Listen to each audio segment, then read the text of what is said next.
So tonight is 30 years to the day since the People's Liberation Army troops opened fire on civilians on the streets of Beijing. But as I said just a minute ago when I was standing over there, the subject we're here to discuss tonight is not so much what took place in 1989, but rather the Chinese government's efforts to expunge those events from collective memory, from national history, and from the memories of individual Chinese citizens. And so we want to talk about that process and what kind of impact it's had on China's politics and society and on its interactions with other parts of the world. But before we do that, in part to set the scene and in part to highlight the stakes of this exploration, I want to ask Nick and Zha Jianying and Orville to each briefly describe a moment that spring that has stood out particularly prominently in your own memories of 1989. And so I think we'll go this way. And we're going to start with you, Orville. Well, thank you, Susie. It's great to be here with you three. And, I thought rather than to tell you something, I would just read you something that I wrote. And actually, it was an article, the first article I ever wrote for the New York Review of Books. And it sort of, I think, as I looked through it, reminded me of what an extraordinary different feeling there was in the square during those weeks where kind of the surliness of society suddenly evaporated. So here's just a small, a little section of this report. But this feeling of ebullience also created a strangely unreal atmosphere in which some of the protesters seemed tempted to believe that nothing could hurt them.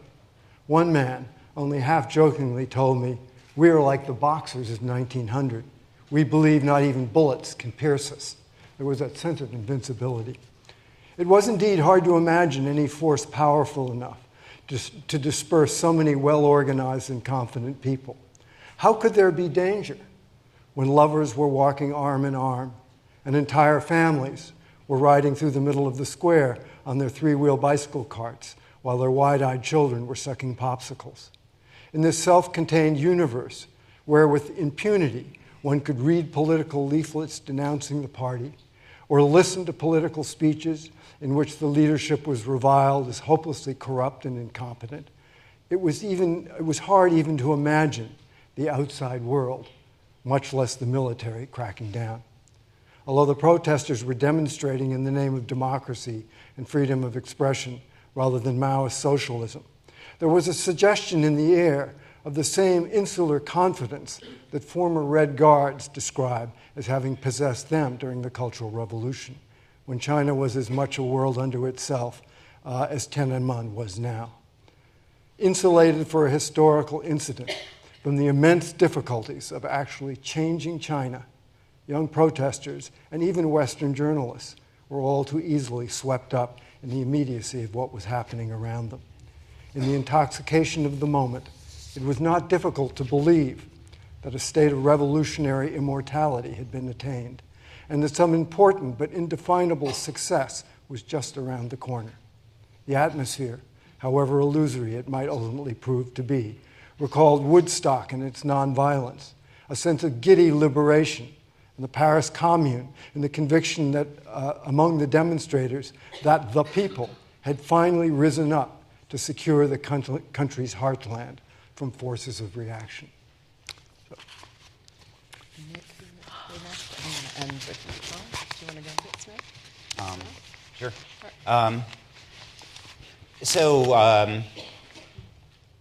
I mean, you just never forget watching an army pull up into the center of a capital and start mowing down protesters with automatic weapons. And it was striking that until that time, I think a lot of the younger people had kind of come to believe the government propaganda. And there were a lot of slogans about the People's Army will never hurt the people and this kind of thing. And so among some of the young people, there was a sense of just stunned shock as they were being shot at.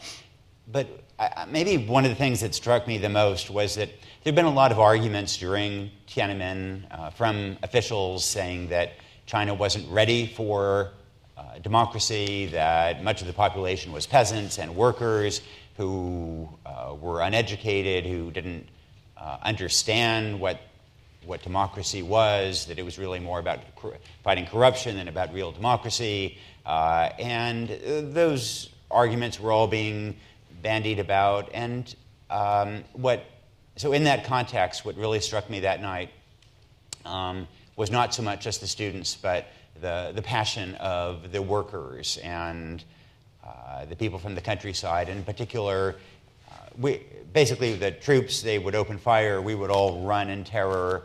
Jianying and I just, a moment ago, we were just realizing we both lost our bicycles that night because we both fled from where we had parked our bicycles. And so then there would be a lull in the firing, and we would all want to go rescue these people who were shot between us and the troops. And none of us dared to do that. And the exception was these rickshaw drivers, who were these guys on these tricycle rickshaws with these carts on the back.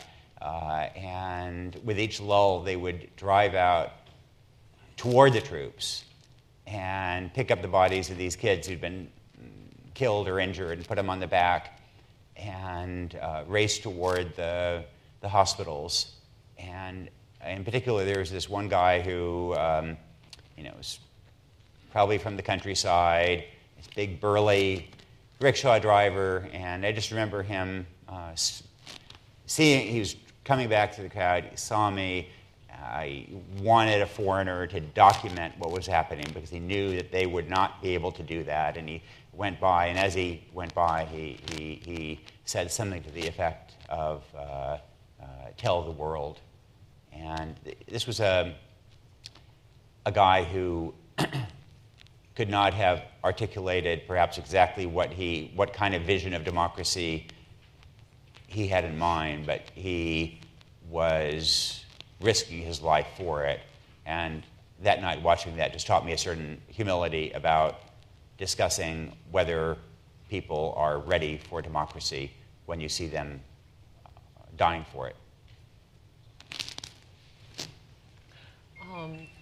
I would just, there were so many memories about Tiananmen and what I went through that I replayed over the years over and over again, but I would just zoom in to a few moments.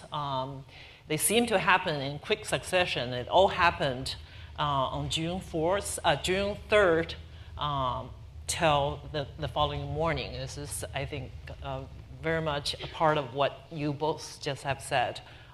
This sense of disbelief quickly turned into shock.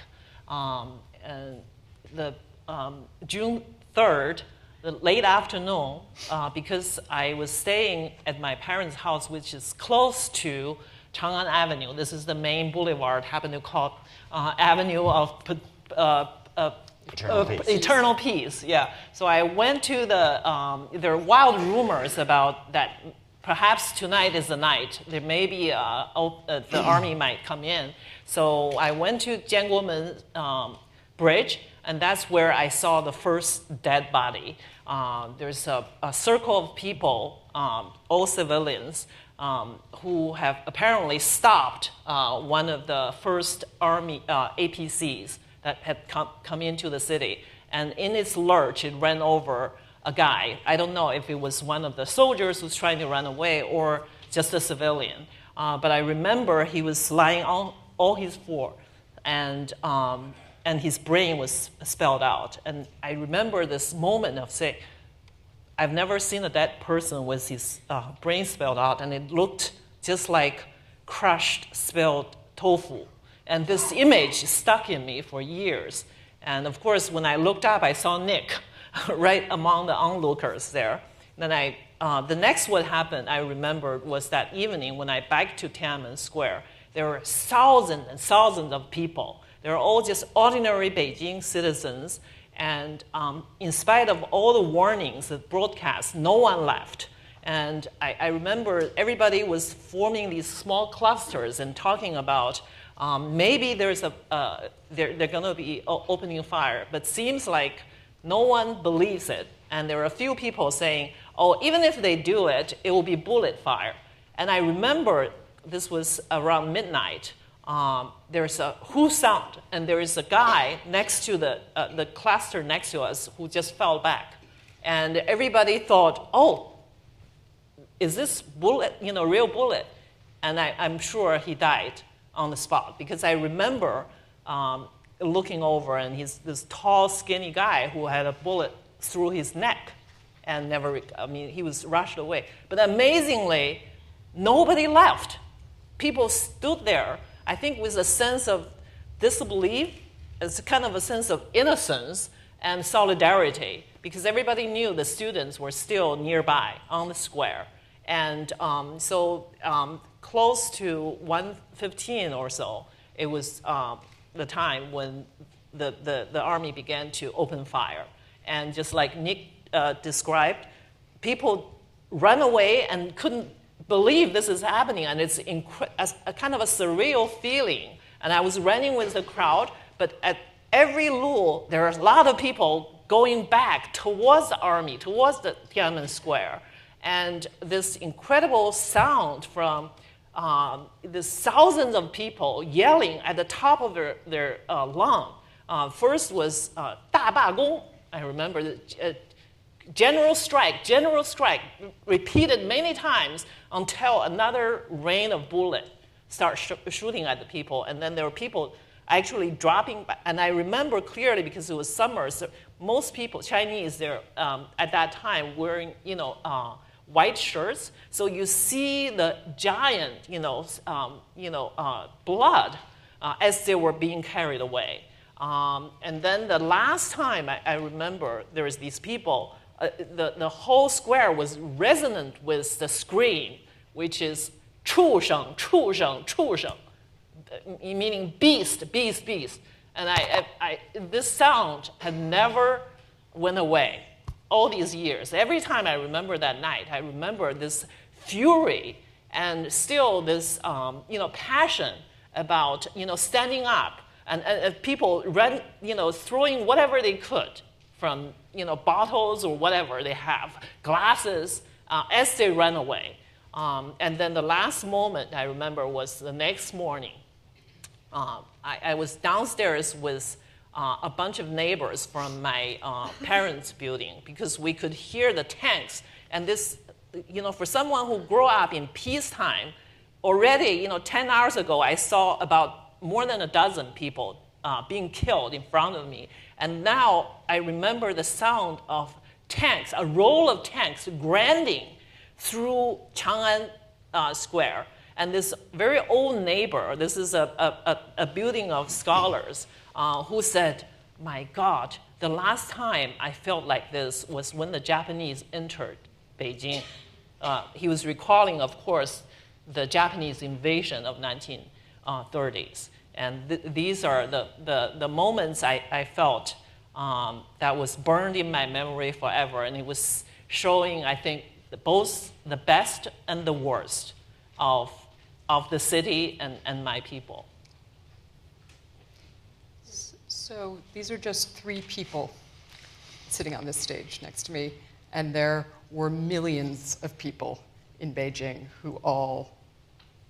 many of whom have similar sets of memories that the government has worked over the past 30 years to modify and control and silence. And I thought maybe we could talk a little bit about what that process looked like in the early days. So, Nick, when did you first begin to understand that this was going to be become a forbidden topic? So the strategy changed. I mean, initially, the strategy was to constantly talk about Tiananmen and terrify people and portray it as a counter-revolutionary rebellion or counter-revolutionary riot that the troops had bravely saved the Chinese people from. And so on TV for a period, there was sort of nothing but protests, and or covering violent protests and turning the various soldiers and police officers who'd been killed into national heroes. They televised their funerals. They televised their funerals. They showed these just horrible, macabre scenes of some of the police and soldiers who'd been killed by protesters. And then I think they fairly quickly realized that this was a ineffective strategy, and supposedly Jiang Zemin helped instead devise an alternative strategy, which was just stop talking about it, and also change the terminology from things like counter-revolutionary riot to things like June 4th incident, to the extent you had to talk about it at all. And so I think there was a feeling that there was no real way to frame a mass uprising and bloody suppression in a way that served the Communist Party's interests, and rather the most effective strategy would be just make it disappear. And that's what happened. So after a few months, the topic just completely disappeared. And it was erased from history to a degree that can't really happen in any other kind of country. And when social media arrived, then anything with 6/4, with June 4th, would be disappeared. And so people began to talk about things like May 35th as an alternative.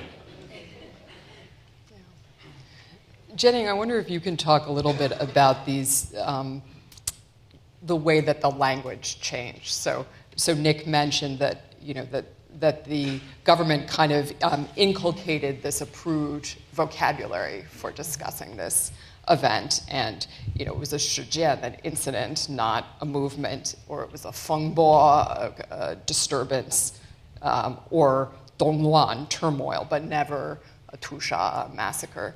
And actually, I was discussing this with a colleague last week. One thing I've noticed in discussions, even among Chinese people who want to talk about Tiananmen and who want to find out the truth, is that they have a tendency to replicate these linguistic patterns, this sort of Orwellian euphemism. I mean, an incident is like when you have a fender bender in a supermarket parking lot or something, not the murder of hundreds or thousands of people. So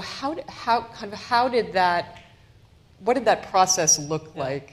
And well, the language is so important in China, and everybody knows how to play with the language, and the officials are very insidiously doing this, not just on Tiananmen. I think on any other ugly secrets he wants to cover up, or homemade disasters that it doesn't want to, the population to remember. So, for example, the Cultural Revolution, I mean, actually, let's go even further back. The mass famine that happened in 1960 was referred to first as 3年自然灾害, or, it's 3 years of natural disaster. So it was a drought that killed some people. And then then it was referred to as the 3年困难时期, the 3 years of difficulties. The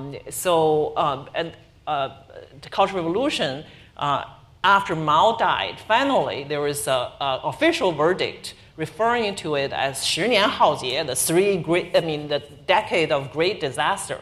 But by now, under the current leadership, the official term has changed into 10年艰辛探索, I think it's called, a decade of difficult exploration. So these euphemisms mean something, and people on the receiving end, some know it. Others, especially the younger people who have now lived through the actual incident, actually take it at face value. If you go to the elementary school, the kids actually understood it. Oh, those are the difficult years. And then they don't ask further. So I think this language game actually is fairly successful among a good part of the population. Of course, this is excruciating for the people who actually experience it and know what's being done. So the strategy, because you're already the state have such a dominant power over media and language and publications that the coping strategy turned to be more euphemistic, such as the May 34th, or people who want to criticize Mao referring to him as bacon, like 腊肉, referring to the mausoleum, the embalmed body of Mao. So, I think over time, there's a real corrosive effect on the spirit of open discussion, because everything is distorted, of course, started by the government, by the state. But the people, in order to cope with this, also lapse into this kind of guerrilla war style of making up terms. So at the end of the day, the real issue can almost never be frontally, publicly, squarely discussed. So, Orville, while this was sort of going on in society, there were also some major moves within the central leadership of the country to kind of address the aftermath of these events. And I wonder if you could just talk about what that looked like. Yeah, I mean, recently there's been an interesting book published in Hong Kong about the meeting they held shortly after the June 4th, where all of the leaders were summoned, those who hadn't been purged. And there's this expression in Chinese, 表态, to sort of show deference to. So every leader had to get up in front of the Deng Xiaoping and the other ranking leaders and make a demonstration of their loyalty to the new line that Nick and Jianying have just described. And that this was just, sort of one of a whole series of things that they did to kind of rectify the situation.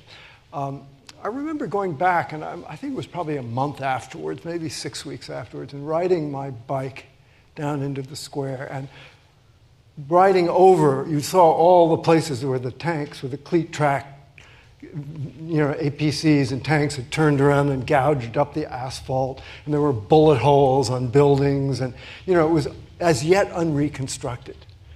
But in a fairly short order, in a matter of months and then years, they not only completely re-asphalted the entire avenue and filled in all the bullet holes, but they completely repaved Tiananmen Square, which is 110 acres. It was built, by the way, to be bigger than Red Square, because under that era they wanted to outdo the Russians.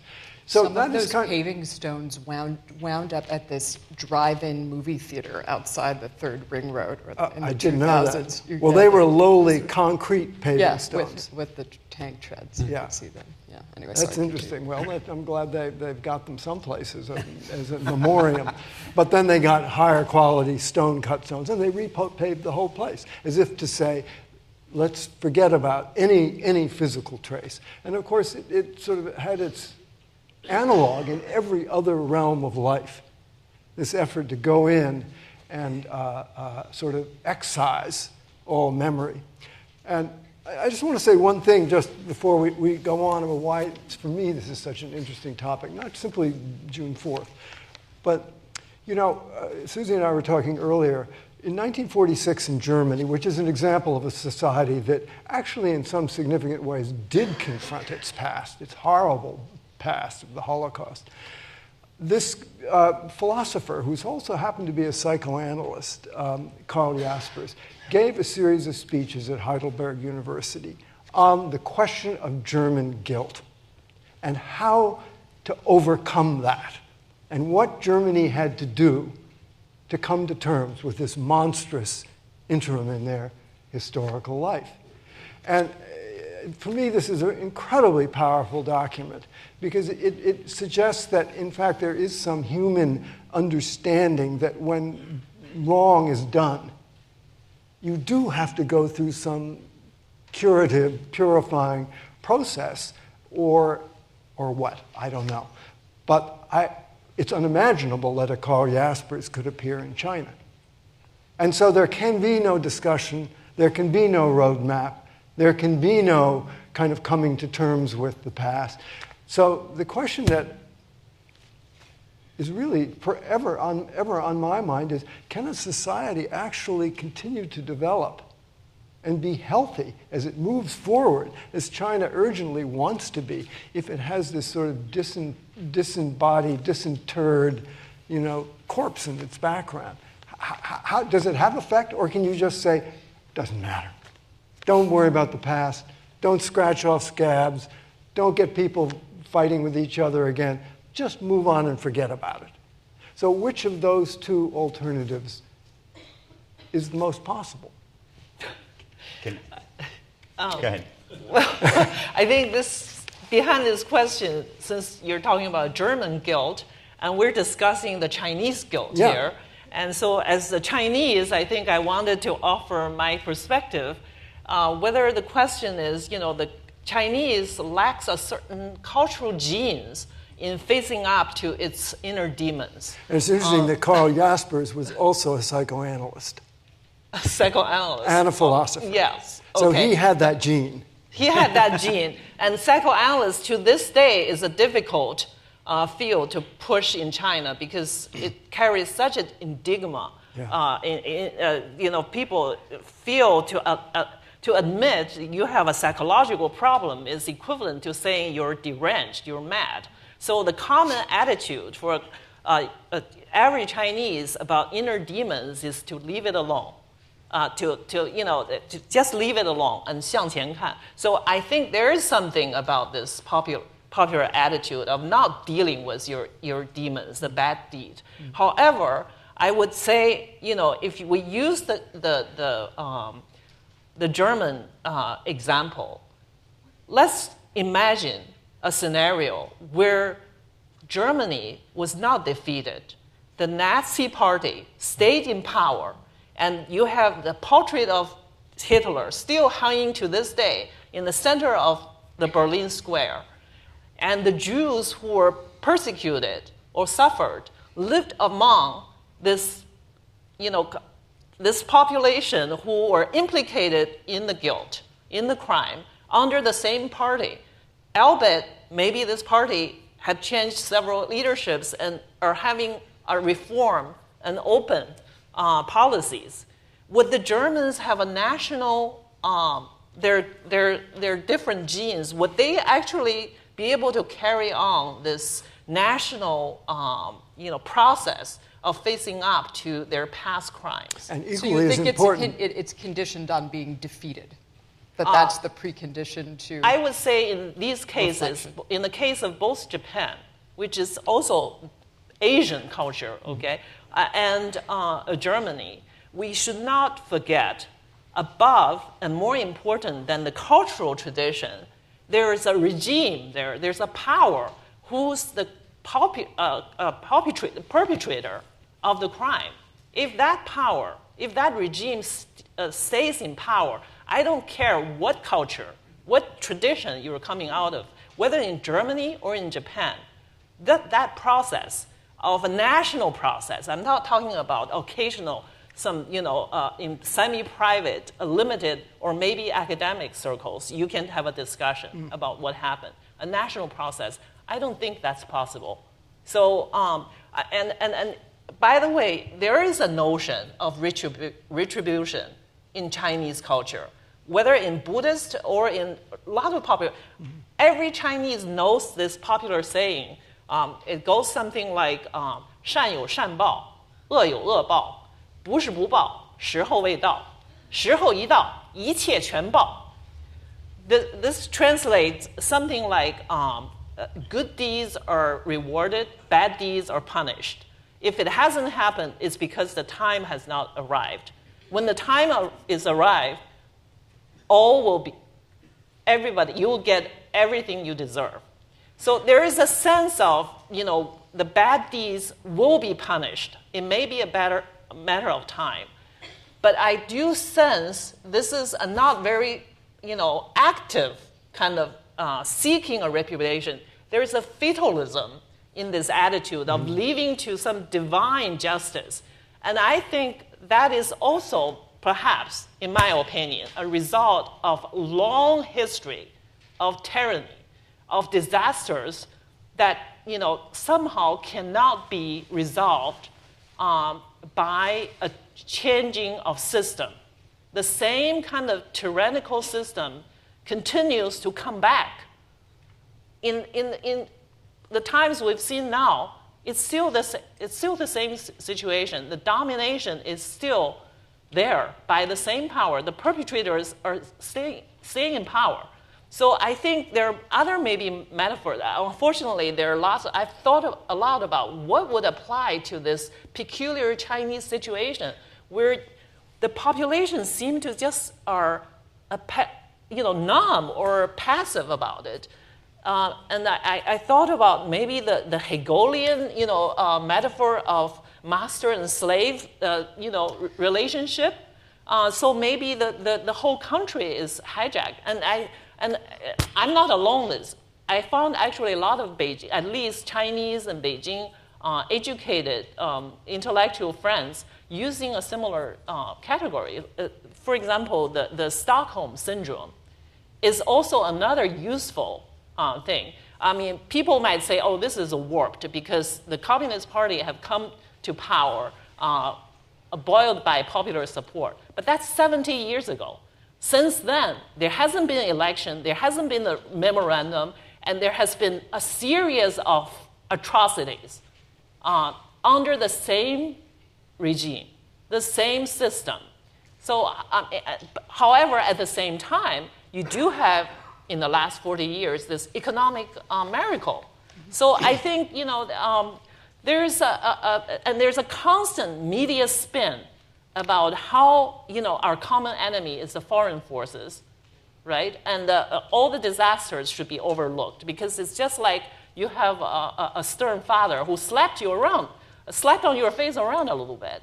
What about the kind of pervasive trauma and guilt and lack of trust that came out of the Cultural Revolution, right? I mean, because people say, oh, 89 was the moment when we saw the true face of this regime, but 20 years earlier, schoolgirls were beating their principals to death with clubs, and children were turning in their parents, and sisters were struggling against their brothers. I mean, I just wonder if maybe if that's kind of a more proximate cause for this sort of societal willingness to I mean, it's certainly not want to confront the truth, right? It's spread out. It's not just the leaders. I mean, it's certainly part of the rationale for why one has to crush democratic uprisings or wayward students, because that will lead to luan, to chaos. I think, I mean, in answer to the point that Orville raised about this question of, does a society have to address its guilt to be a healthy society? I sort of, I feel like, as a good liberal, I should say, of course it has to, but I'm actually not quite sure that it has to. And, one looks at American history, and we have not been great at addressing our sins. One looks at Mexico in the 1968, quite brutal suppression of the students there, or more recently in Chiapas. One looks at Nigeria and the Biafra.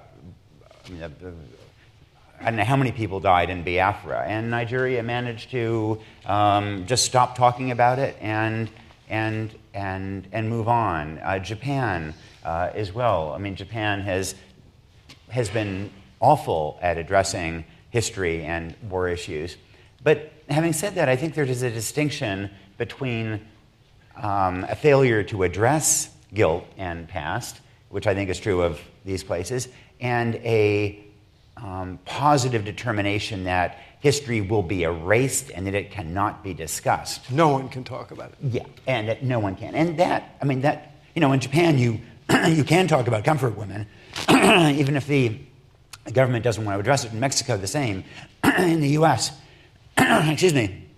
And so I think that, it really is difficult for a country to develop a modern economy and a information society when you have to train people that they can't think about certain things, that they can't discuss history, that language has to be manipulated for certain purposes. And I think that is a pretty fundamental challenge for a healthy society when the internet, for example, has to be blocked off.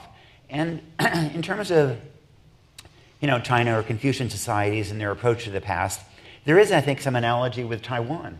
And it's the way it dealt with the Ba massacre in the late 1940s.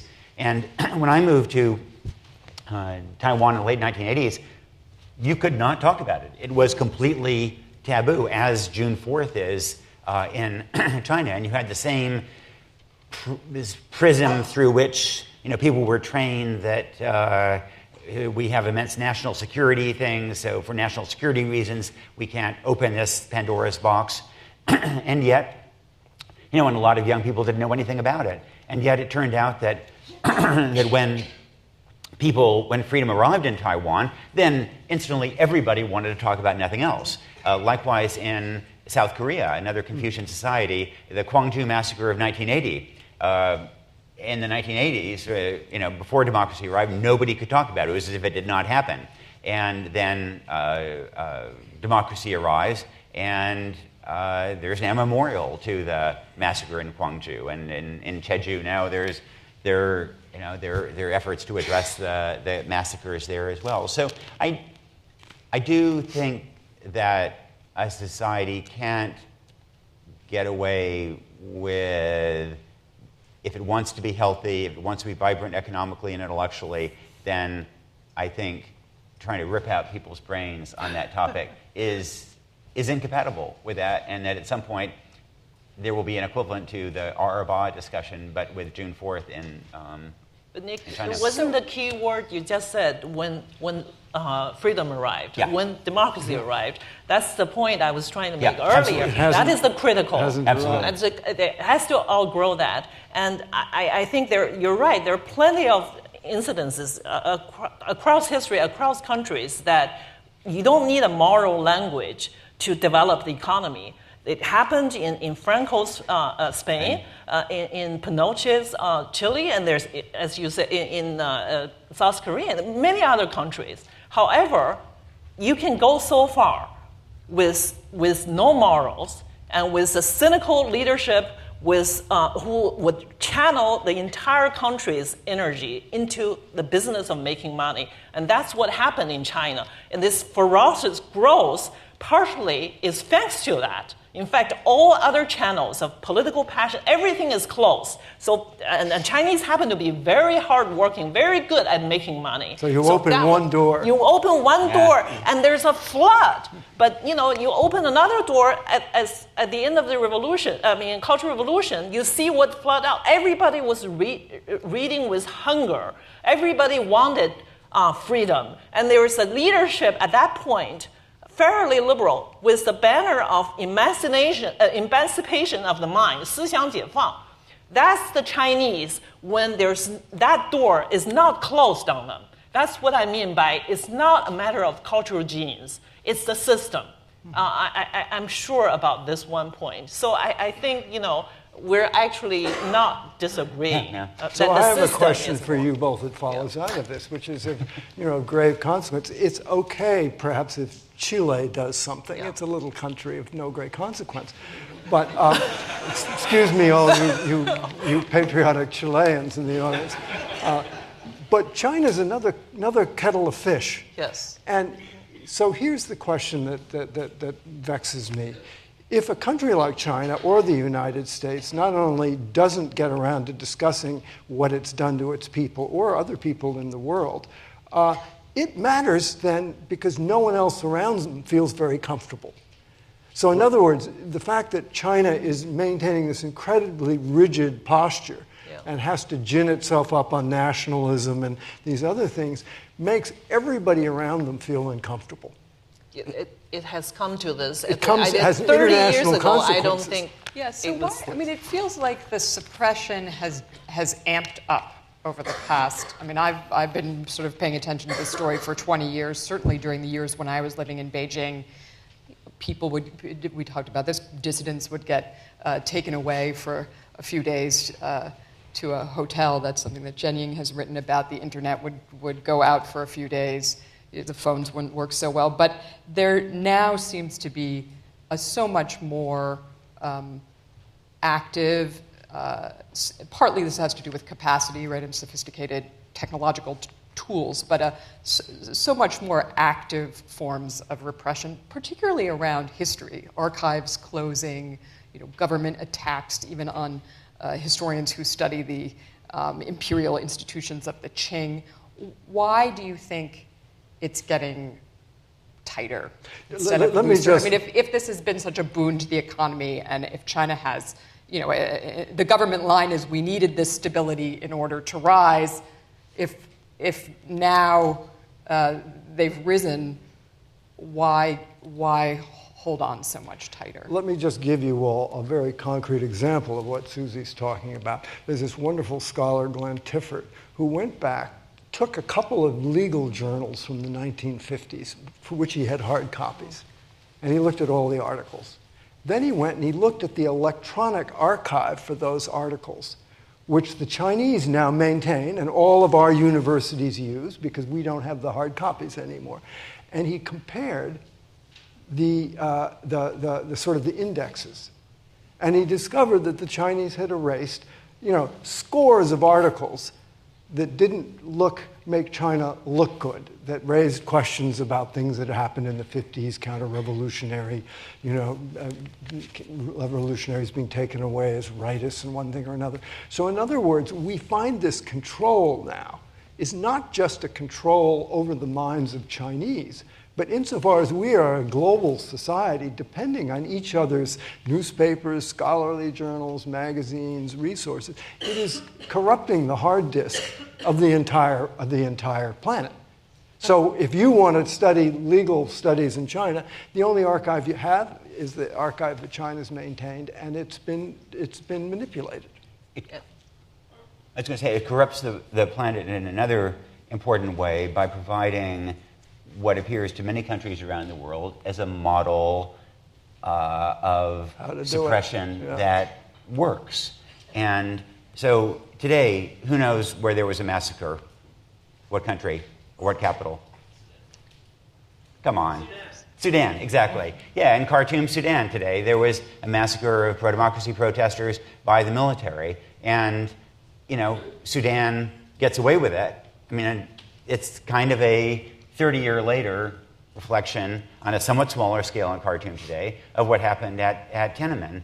And that is a reflection also of Saudi Arabia and UAE supporting the Sudanese government in that repression. But China has provided, I think, a quite useful model of development, arguing that you not only can you squish people and thrive and gain influence, but that actually that's the best way to gain that influence and stature internationally. Yeah, and I think it is erasing history and manipulating records is a great old ancient tradition in China. So going back to, some might say Confucius was the first one who selected and decided what's moral and what's not moral in these poetry. And then in all the dynasties, let's just go with the most recent, the Qing Dynasty had a huge project of going through all the books to make sure to erase, because it came to power through brutal genocide and massacres. Entire cities were wiped out. And so it made sure to erase all the records of accounts of that. Anything critical was, and because that dynasty was in power for nearly 300 years, no one had seen. We're talking about 40 years. That was that long. Those books did not re-emerge until after the fall of Qing Dynasty. So this is a grand tradition, and the Chinese, I think the government now, the state has, caught up with that. It, after all, is a ruling party, and it's actually a global empire now. It has all the resources and the high technology to do that kind of thing, that book managing. And unfortunately, I think maybe at least all of us on the stage here are, in some ways, are part of that engagement would force China open. Or, that through mutual benefiting, it would join the global game. I think all of us harbored that hope. I I myself, recently, I've been wanting to put myself in the dog face for having that illusion for so long. And this answering Susie's question, why, when it got rich and more powerful, instead of opening up, it now become more aggressive. I think the state draw the opposite lesson. All the economic success and the new international stature only confirms that model, that Chinese model, which is only economic reform, but state-controlled, and complete shutdown of any political reform or, about these history, the issues of history, have worked, have produced economic miracle, international cooperation. Everybody now kind of, feels here's a giant you have to deal with, and we all made tons of money from it. So I think it's gotten so cocky about the success of this model. It has no reason to open up. In fact, I think with this current leadership, it's abandoned all the pretense of that maybe we have to play the game. But Jianying then enter Donald Trump. I know, which complicates the hell out of the picture. I mean, I feel sometimes when I quote some of my, these are my heroes in China. They've been to prison for human rights. They're dissidents. They're civil rights lawyers. And now there's a large group of them who support Donald Trump, who feels, sometimes you need a bigger hooligan to fight this hooligan, the smaller. At least now, when it's not becoming the bigger hooligan, it's now the time to fight tough. And maybe, a gentleman cannot win this fight.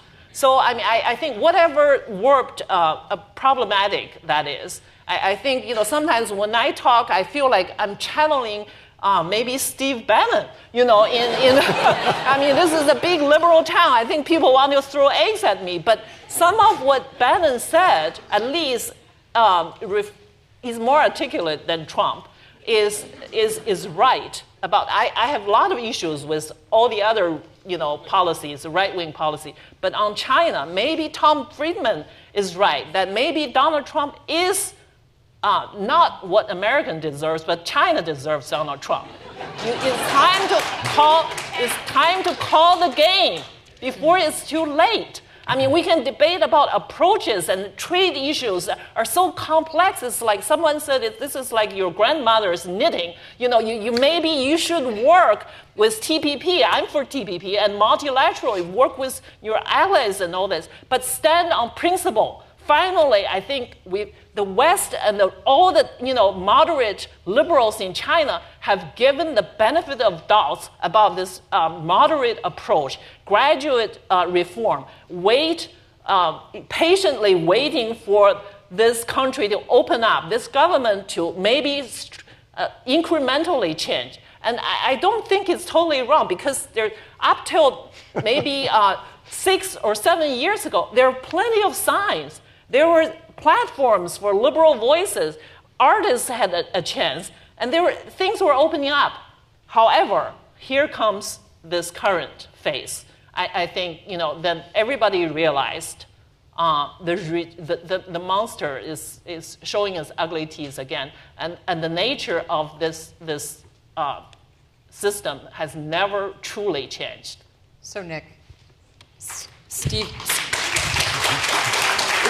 Bannon. I support Is Steve Bannon the savior of liberalism in China? No, I didn't say that. And Steve Bannon has improved. Lately, he's been saying, let's differentiate the Chinese people from the Chinese regime.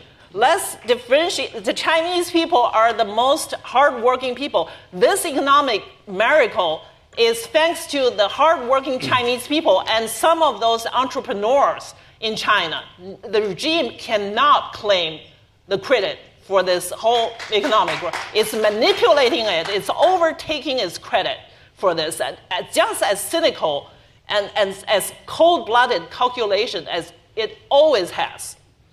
So I think even Steve Bannon is learning to make that differentiation. This is not I don't think it's just purely a racist or nationalist agenda.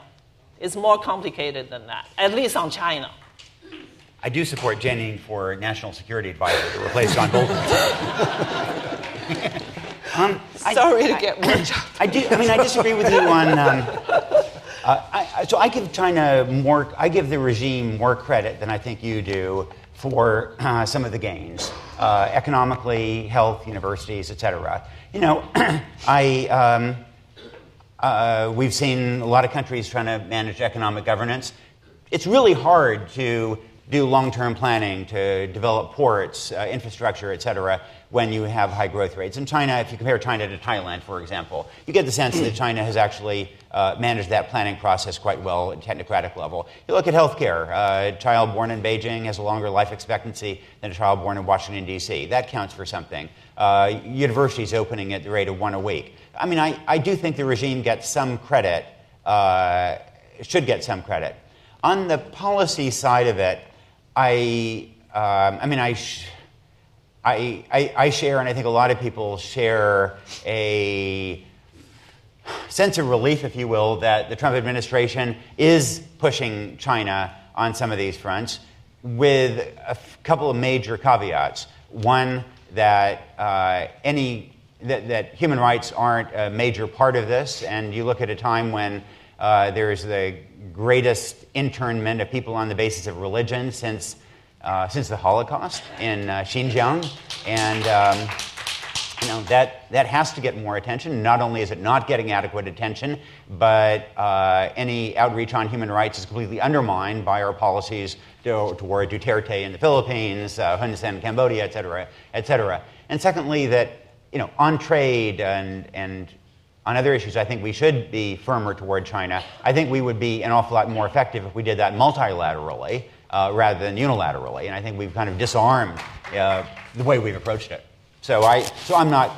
I'm all in favor of you for National Security Advisor, not for Steve Bannon, though. You're the more balanced liberal here. I'm just a hothead. But there come certain issues that I feel this is the time to make a principled light. It's not it would not be right to make it all about trade balances. It's not just a war about balancing the trade, or even about technology. Though I think that's technology these days means there's values, and security issues is values, and trust is values. But it should be a battle about ideals. About ideas and values. Can you read these statements about ideals in a vacuum, as though they are isolated from the behavior of the administration in other areas? I mean, Secretary of State Pompeo put out this probably the strongest statement of praise for the heroes of Tiananmen today, and it mentioned Xinjiang, and it was like 6 paragraphs long, very strong statement about Tiananmen, but it's also coming from an administration that had a Muslim ban. And I mean, what's your sense of whether any of these principled statements, though they may feel good because we've been wanting our leaders to make them for a long time, are they really going to have an impact? How do they have an impact? People might read it cynically about using the human rights or the Xinjiang case for the advantage of, just basically wanting to stay number one, U.S. power. And I think, we can't treat the U.S. government as just one voice, just Trump. I mean, frankly, this is relevant to tonight's topic. The moment that offended me the most during the Trump campaign was when he, in one of these GOP debate, he called Tiananmen protest a riot, and basically appreciated the fact that it took a strong government to put it down. That was deeply, insulting to me. And however, I think there are many people in the government, even in his teams. I think there are people who care about both trade and national security and military might and some values. and some human rights value, I think it's possible that people have multiple, concerns and values. I don't know if they all arrange it in the same sequence as we do. I mean, we're here to talk about human rights. We're focused on human rights, and I think people talking about, the worst about this trade war is China will delink. How do you say? Decouple. Decouple. But what about relink human rights and all the values we care about with this negotiation in this current, make it not just about trade, relink. I mean, that was a weapon, or what do you call it? Whether it's called a whip or a way of working together on certain basic line, values. 30 years ago. And the U.S., I think, in a moment of, political expediency, or maybe some well-intended long view of, through engagement, basically abandoned that card, or throw that card out. Let me defend engagement for a minute. I too I'm sandwiched between disillusioned good liberals. Okay, I gladly play I think it was absolutely right for the United States and other countries to seek to lead temperately, moderately, and intelligently by trying to engage China, particularly coming out of the 80s, when there was an incredible optimism. Nick, you covered it, that period. You remember. There were all sorts of new political reforms going on, and economic reforms, and things being translated in discourse and discussion. And sadly, 1989 ended that. That was the moment the line was drawn, and after that, the Chinese Communist Party decided that was the death warrant of the party. And, yes, we had a little recrudescence of openness under Jiang Zemin, a few things. But anyway, what I fear is happening is, however compromised Bush is, and however much he doesn't espouse the kind of American values that I espouse. You mean Trump? Trump, excuse me. I think we're heading into a period where we are sadly approaching a kind of clash of something, whether it's values, systems, culture, whatever you want to call it, where China is beginning, as Nick suggests, to sort of formulate an alternative model that works. It works in trade, it works in economic development, and at the same time, our model is looking increasingly sort of in a state of collapse. And that's what I fear, because I, frankly, just speaking very personally here, I don't want to live in a system where I'm under 24-hour surveillance and facial recognition and all of the things that are now being elaborated out in China. So that, to me, is the dangerous new world that we have entered, and why I think China becomes infinitely more important to us, not just in the matter of trade, but on the matter of evolving different ways of being in the world. Yeah, I'm curious about something, whether you... So you said that Tiananmen was kind of the turning point there. The start of a turning point. Well, I'm not... I go back and forth on that, whether the Tiananmen was the turning point, because then, of course, afterward, I mean, there were a couple of really bad years there, and then beginning in 1992, yes. Deng Xiaoping's Southern Tour, things began to Clinton open up and Jiang Zemin were pretty good years. Yeah, and Jiang Zemin had a vision of opening up, Yep. that you would have village elections, township elections, eventually county elections, maybe provincial, there was you could imagine a trajectory under Jiang Zemin. So that defends the engagement argument. Yes. And so then under Hu Jintao, then everything was frozen, and then now under Xi Jinping, it's going backward. But I wonder to what extent. I mean, one way of seeing this was all kind of inevitable, and Tiananmen just sort of determined that. The other way of thinking of it is that a certain amount of it is just arbitrary, and whoever happens to end up as the leader, and that if it had been not, I totally agree. I think to see it in a kind of historical determinism way is going too far. No, I don't agree with that. But imagine if 1989 had not happened, and Zhao Ziyang continued on as party general secretary. Yeah. I think we'd be that the possibility of reform and engagement might still be alive today. Yeah, I agree.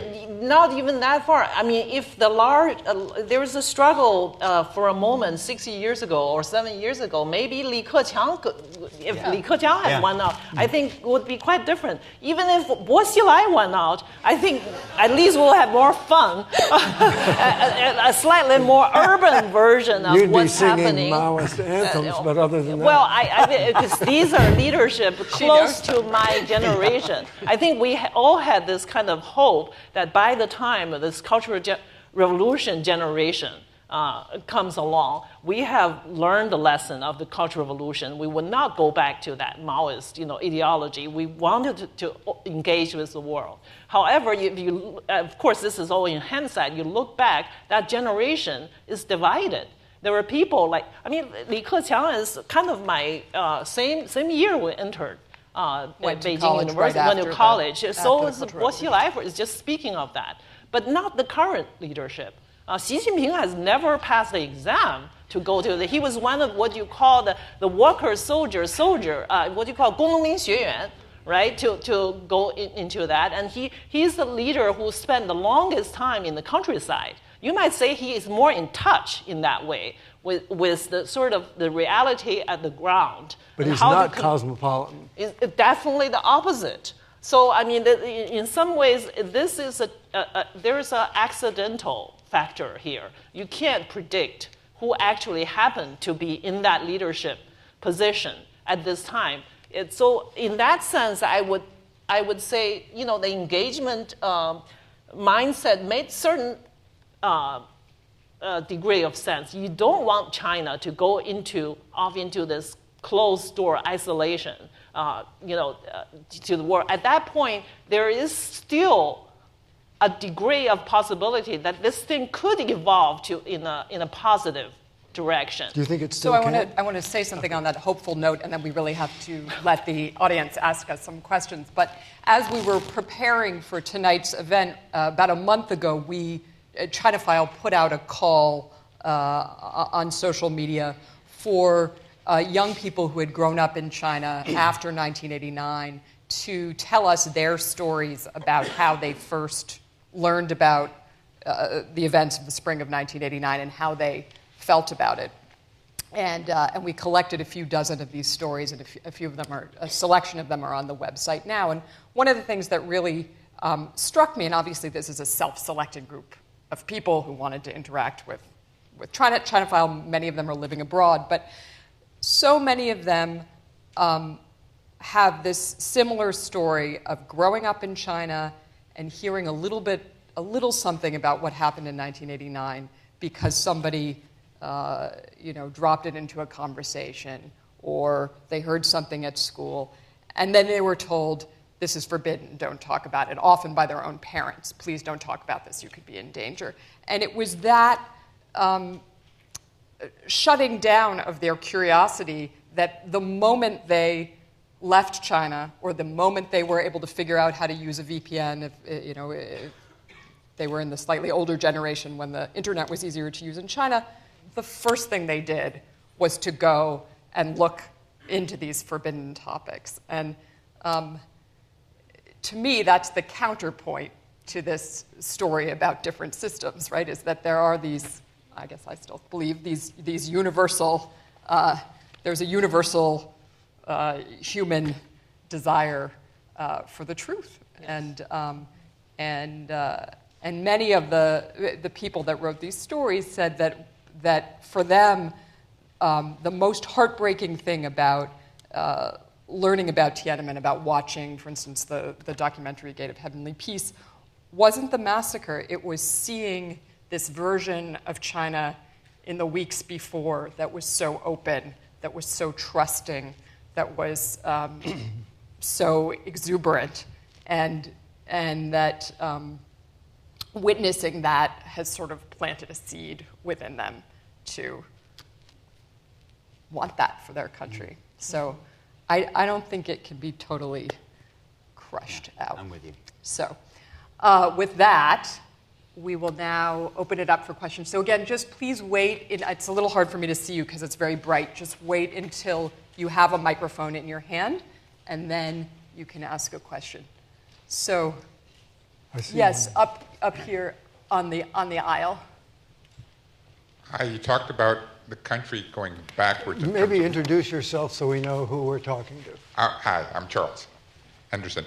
You talked about the country going backwards. Do you think the reaction of the government is in response to what they seem to think is cracks in their control over its people, or is it just some form of deviation that they like to just have power?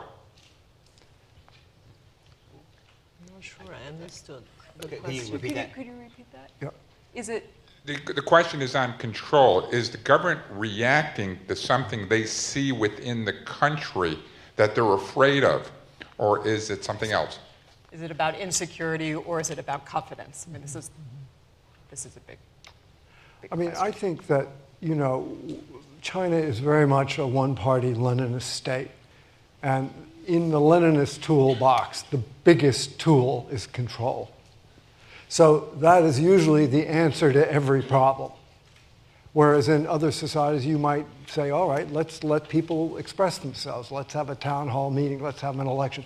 So I think what's happened in China is a deep recognition of profound and threatening fissures within society, within the economy, within the body politic. And every time they see one of those, they reach almost autonomically for more control. And it is an expression of their recognition of certain kinds of incipient weaknesses. But it also winds this thing up like some watch that's overwound until the spring snaps. That's the danger of this I think, kind of a system. Do you think we're in that kind of a moment, Jianying? Does it feel like an overwound? Watch. In Chinese has a saying about the recent moment. It's something called 挂倒档踩油门, means it's put on the gear is put on the reverse, and you're stepping on the pedal. Meaning, the retrogressive motion is so, astounding.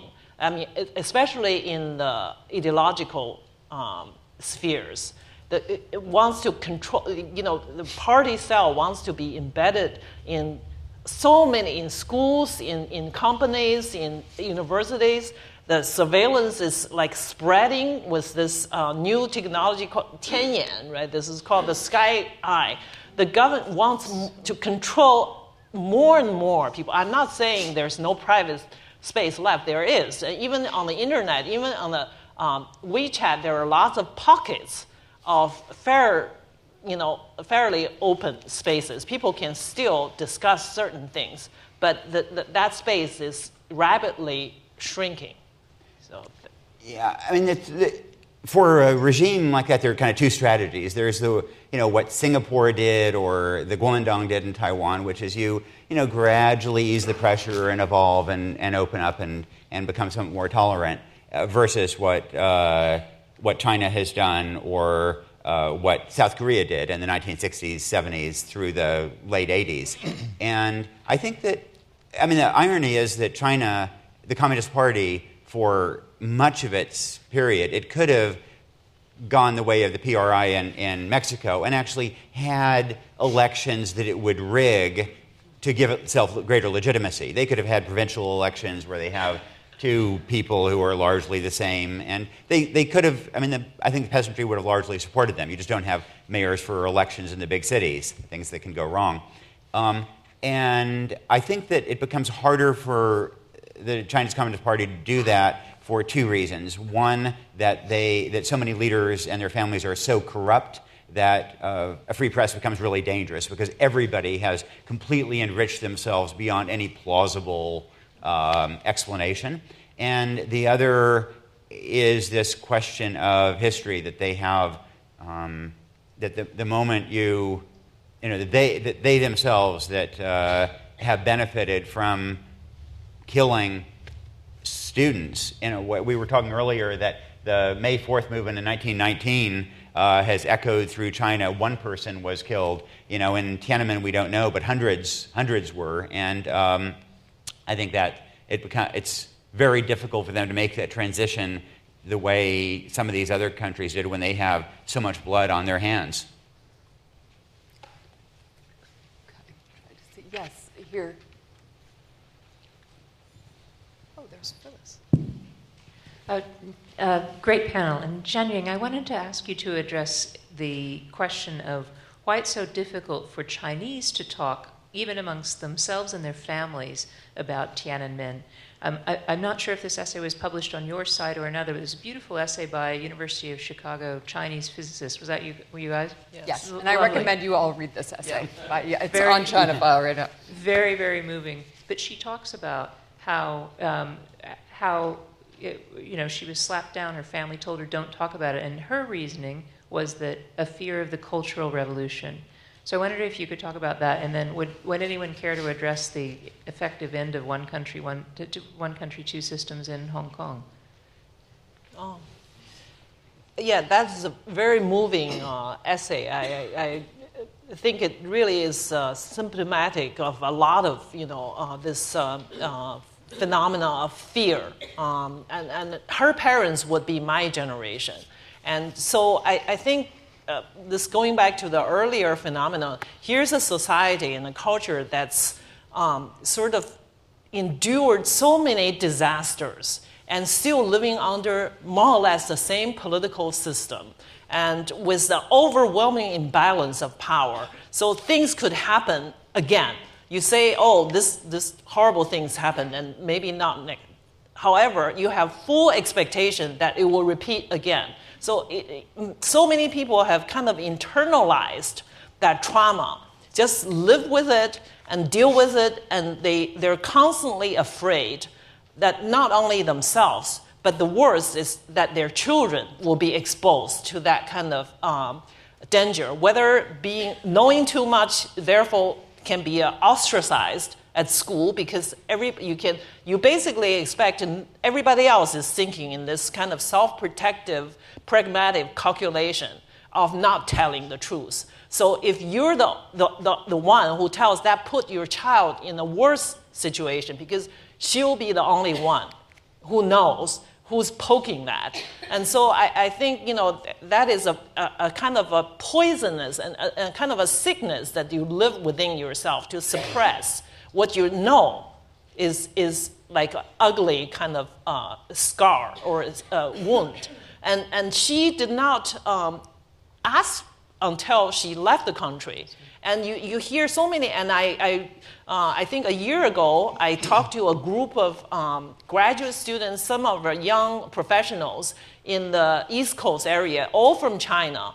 And I remember when they asked me point blank to talk about June 4th, the whole room fell into such a silence. And it was both a kind of a fascination and shock and fear. Afterwards, they all said they really, not only they did not want to poke about this when they're in China, even now, as long as there's a chance they're returning to China, they want to keep a low profile about these things. They don't want to be known to be, to be onto this kind of ugly secret. So I think this internalized kind of fear explains a lot about why so many Chinese seem to don't care. I think they don't dare to care. They're interested, but they don't dare to be interested. So again, I think this is a syndrome that we're talking about. It's not a normal reaction. We got another really astonishing story from one of the people that wrote into us. She was a journalism student, and her father was a journalist. And he came home one day in 2007, and a local newspaper in Chengdu had printed an ad in its classified section that said, "Standing with the mothers of the Tiananmen, of the June 4th victims," and it had run in the paper, even though it should have been censored. And it turned out that what had happened was that the editor who was in charge of reviewing ads, didn't know what it meant because she had never learned. Yeah. And the woman who wrote this story said her father came home and said, how could that editor have been so stupid? I hope you never do anything this stupid. I hope you never say anything about June 4th. And the author looked up at her dad and said, what's June 4th? And he said, well, how can you not know? But he had never even told his own daughter. So this it creates these perverse kinds of dynamics. And the perversity, I think, goes to a next level. It's not just an amnesia, it's a selective amnesia. Because if you ask people about Opium War or the rape of Nanjing, you get treated to a lecture. Every school child, every grown-up can tell you everything about it. But the more recent homemade atrocities or these incidents, far fewer people know or are willing to talk about it. And how this has not happened naturally. I mean, from their reaction, their ferocious reaction about people being killed in Nanjing under Japanese hand, or back generations, they have no idea. They don't know the British, the Opium War, but they have this acute reaction to it. So they're actually, the human reaction to killing is the same.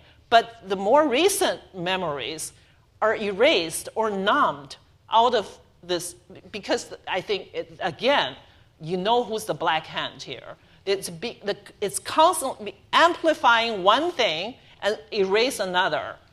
Results, of course, in these selective memories, right? And it's good on the part of the state, it's all good.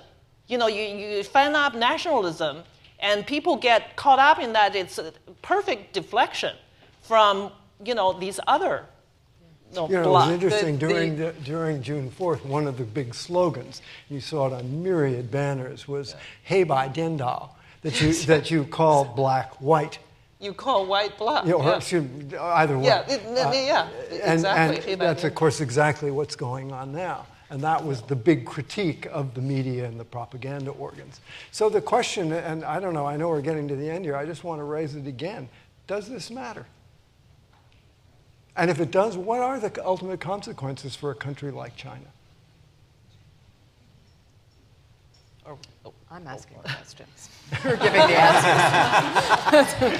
I believe there's a consequence. Yeah. I mean, I think it is a matter of time. But I think, because there is such powerlessness in China to enact their memory. And I mean, because even as we speak now, I've been receiving from China these messages with candles, with songs, with motion to fast. I'm enjoying that, but it also makes me terribly sad in the way that I hear about these Tibetan self-immolations. People feel such despair, such powerlessness that they have no platform, no tools to voice their emotions except their own body, their own stomach. They can starve themselves. This is literally the message that this is the one thing that the police and the state cannot rob us from. You cannot go on the street to hold a candle, but you can not eat to make sure you remember, and your heart is with the memory of those who paid with their lives. So I think this is really, to demand a whole country who's lived through such warped, memory and with such absence of power to fight back. This is something for the international community, for the media to help, to contribute in this common fight, because it's not just about China. It's about all of us, especially now that China is so big. I want to end there, but I think we might have time for just one more. If somebody's really burning to ask, okay, somebody way up at the top.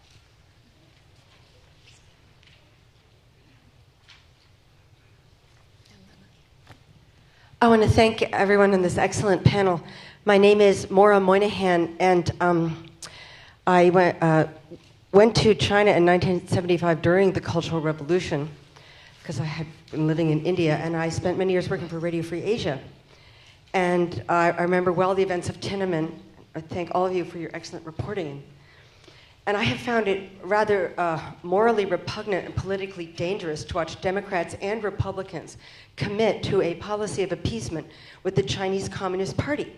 Because if the Indian government or the Russian government or the Japanese government or French government stole $600 billion worth of intellectual property every year, slaughtered the students in the square, got away with it, as my friend Dr. Schell's pointed out, they'd pay a price, but China up till now has never paid a price. And I'm a liberal Democrat, but I spent last weekend watching Steve Bannon talk about China for almost 12 hours on my YouTube account. I almost burnt my laptop, and I agreed with everything he said. So I did. And so Do you have a question? Yeah, the question is, why is the West committing to a policy of appeasement? And where's it going? Why are we, do we have a policy of appeasement? Let me just very quickly go back and say, I'm not much of an appeaser.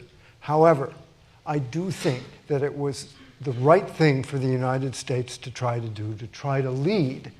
And if that involved a kind of suspension of belief through some very difficult times, I can forgive that in the hopes that maybe China could have had a peaceful evolution out of its one-party sort of state, period. And it hasn't worked out that way for a whole variety of reasons, some of which we've discussed here. I think we've come to the end of engagement, frankly speaking. But I don't think it was a wrong thing to try. But are we stopped? I mean, has history stopped in China? Are we just now at the end different point? views on that. I mean, but I mean, look, I think we should be much tougher toward China, but I don't think we should stop engaging with China any more than I think we should not engage with Iran or engage with North Korea. But maybe our mythology about us on a convergent pathway. I think we should due for a lapse. Understand that it's not sort of waving a wand and a little bit of trade and all of a sudden democracy will break out. But I do, look, we have interests in as well as values at stake, and we have to engage with China, not only because there is a vast amount of trade, intellectual property around. We have to deal with North Korea, the South China Sea, the East China Sea. Climate change.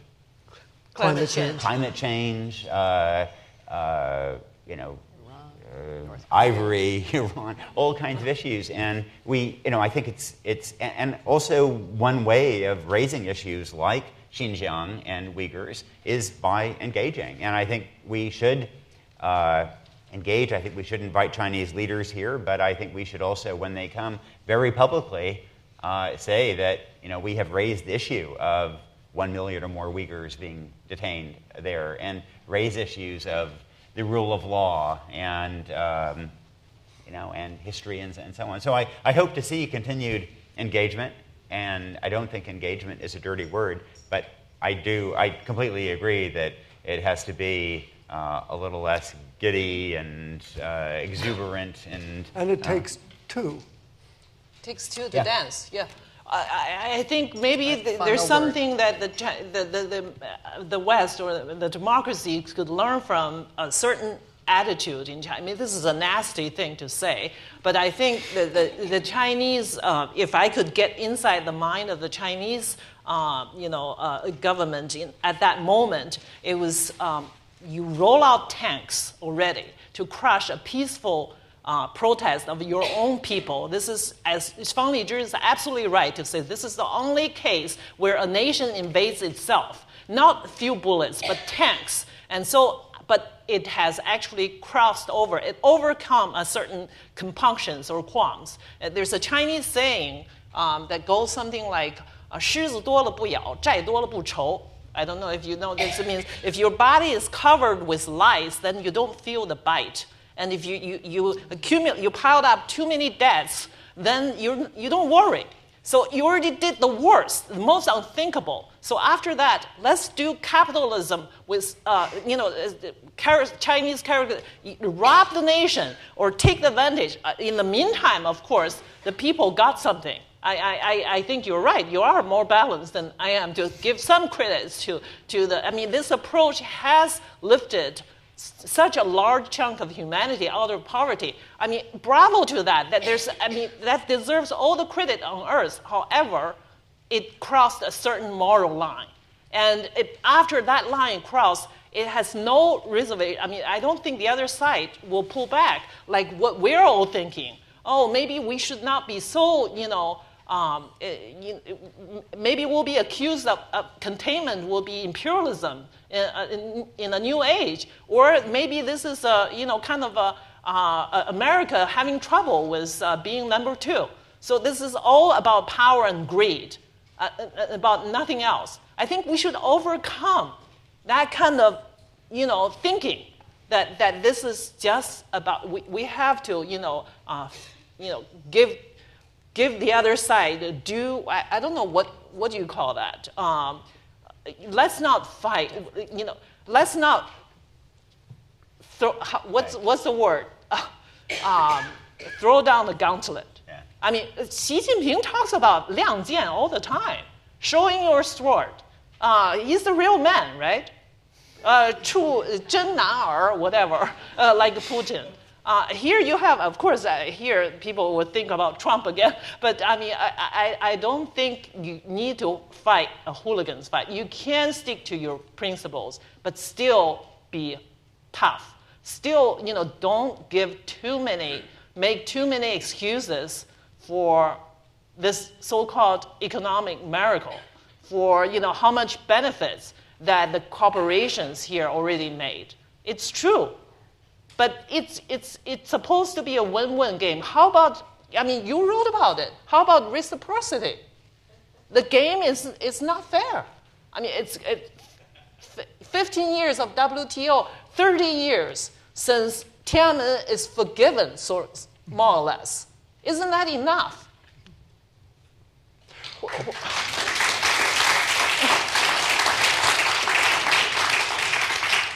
I don't think this is a conversation that can really have an end on this stage tonight, unless you all want to stay for a few more years. But I think we will we'll end here. And please help me by thanking our panelists.